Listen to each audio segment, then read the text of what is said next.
Wanita cantik cucu Bung Hatta gugat Jokowi dan Mendagri. Cucu Wakil Presiden RI pertama Muhammad Hatta, Gustika Fardani Yusuf menggugat Presiden Joko Widodo dan Mendagri Tito Karnavian. Kabar tersebut lantaran Gustika keberatan dengan pelantikan 88 pejabat kepala daerah. Gugatan Gustika itu dilayangi ke Pengadilan Tata Usaha Negara Jakarta. Tergugatnya tertulis Presiden RI dan Mendagri RI.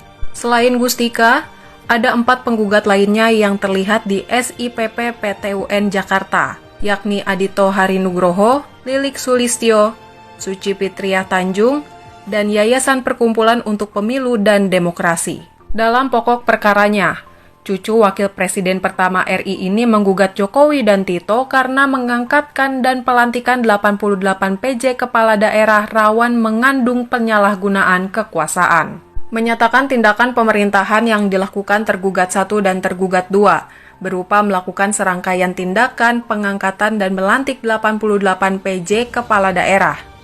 PJ Gubernur Provinsi sebanyak 7 orang, PJ Wali Kota sebanyak 16 orang, dan PJ Bupati sebanyak 65 orang selama kurun waktu sejak 12 Mei 2022 sampai dengan 25 November 2022. Yang berpotensi mengandung unsur penyalahgunaan kekuasaan. Bunyi petitum gugatan seperti dilihat Jumat 2 Desember 2022.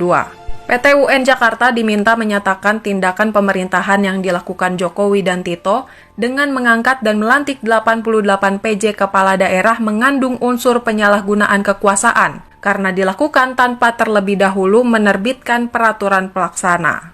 Para penggugat menilai tindakan pemerintahan tersebut merupakan perbuatan melawan hukum. Mereka juga meminta Majelis Hakim PT UN Jakarta menyatakan pengangkatan dan pelantikan total 88 PJ kepala daerah tersebut batal dan tidak sah. PT UN Jakarta diminta memerintahkan Jokowi untuk menerbitkan peraturan pelaksana sebagai tindak lanjut dari keberlakuan pasal 201 ayat 9, 10, dan 11 UU 10 2016. Para penggugat diminta PT UN Jakarta menyatakan batal atau tidak sah tindakan Jokowi dan Tito yang mengangkat dan melantik 88 PJ kepala daerah. Sebelumnya Mendagri Tito Karnavian melantik sejumlah pejabat kepala daerah untuk sejumlah wilayah. Misalnya pada Juli lalu, Mendagri melantik 36 PJ kepala daerah antara lain untuk Aceh, Banten, dan Gorontalo. Para PJ kepala daerah mengisi kekosongan kekuasaan hingga ada kepala daerah definitif hasil Pilkada serentak 2024.